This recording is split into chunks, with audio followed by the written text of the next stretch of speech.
सबसे पहले मेरा परिवार, मेरे गांव के जिम्मेदार साथी यहां बैठे हैं, मैं सभी को गणतंत्र दिवस की शुभकामनाएं देता हूं। जूनियर स्कूल में बार बार उम्मीद होती थी कि मैं कुछ कहूं, कुछ बोलूं, लेकिन पता नहीं ऐसा क्या हो जाता है जो हम अपनी बात को अपने दिल के अंदर महसूस लेते हैं। हम अपनी बात को अपने गांव के जिम्मेदार साथियों के सामने नहीं कह पाते। समाज के अंदर आज हम घूमते हैं, जगह जगह जाते हैं,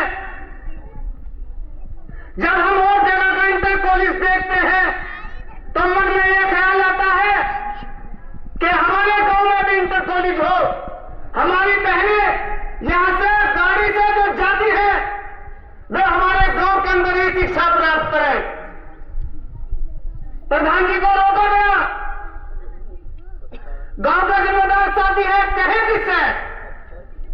ऐसा कौन जिम्मेदार है जिससे हम कहें कि गांव के अंदर इंटर कॉलेज हो, बैठो, कमेटी करो, मीटिंग करो और इसकी अग्रिम कार्रवाई करो। बहुत बढ़िया। हमारी मांग है,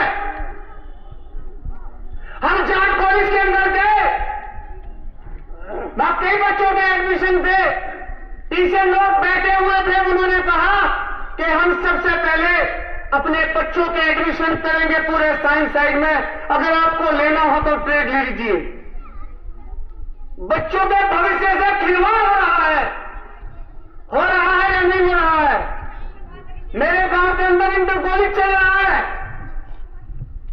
साइंस है, आर्ट साइंस है, हमारे बच्चे डॉक्टर बनना चाहते हैं, हमारे बच्चे इंजीनियर बनना चाहते हैं, लेकिन जब वो यहां से दूसरे स्कूल की तरफ जाते हैं तो उनसे कह दिया जाता है कि आपकी आर्ट साइड है, आप इसको नहीं कर सकते, आप डॉक्टर नहीं बन सकते, आप इंजीनियर नहीं बन सकते। किससे कहे?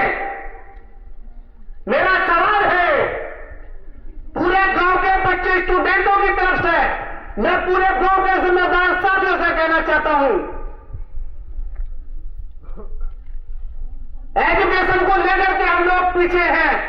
अगर हम कुछ कहना चाहते हैं तो हमें महसूस दिया जाता है, कुछ कहने नहीं दिया जाता, इल्जाम लगा दिए जाते हैं, बदनाम कर दिया जाता है। एक अधिकारियों के पीछे लोग लगे हुए हैं, कहिए उनसे क्यों डरते हो आप? जब गांव के हित का काम करते हैं उन्हें क्यों बदनाम करते हो आप? मैंने पहले कहा था, यहां मास्टर मेहराज सर खड़े हैं जिन्होंने हमें 5वीं में पढ़ाया, हम पढ़ के गए। उस समय तालीमुल इस्लाम थी, मैंने पहले भी कहा था, 12 रिसाले हमने पढ़ लिए थे, 5वीं क्लास उर्दू से करनी थी। आज हम कहीं जाते हैं तो उर्दू सही तरीके से पढ़ लेते हैं। क्यों ना हम अपने बच्चों को ज्यादातर यहां भेजें, जो हमारा बच्चा कुरान भी पढ़ ले, हमारा बच्चा उर्दू में भी माहिर हो जाए, हमारा बच्चा दीनियात में भी माहिर हो जाए। और जो काफी समय से मेरी मौलाना से बात चल रही थी मान्यता को लेकर के, बड़ी खुशी की बात है, मैंने सबसे पहले जब मैं आया तो मैंने उनसे पूछा कि मान्यता के बारे में बताइए आप। मौलाना ने कहा कि मान्यता हो गई है। बड़ी खुशी की बात है हमारे लिए। समय को देखते हुए मैं अपनी बात को यहीं खत्म करता हूं। अस्सलाम वालेकुम।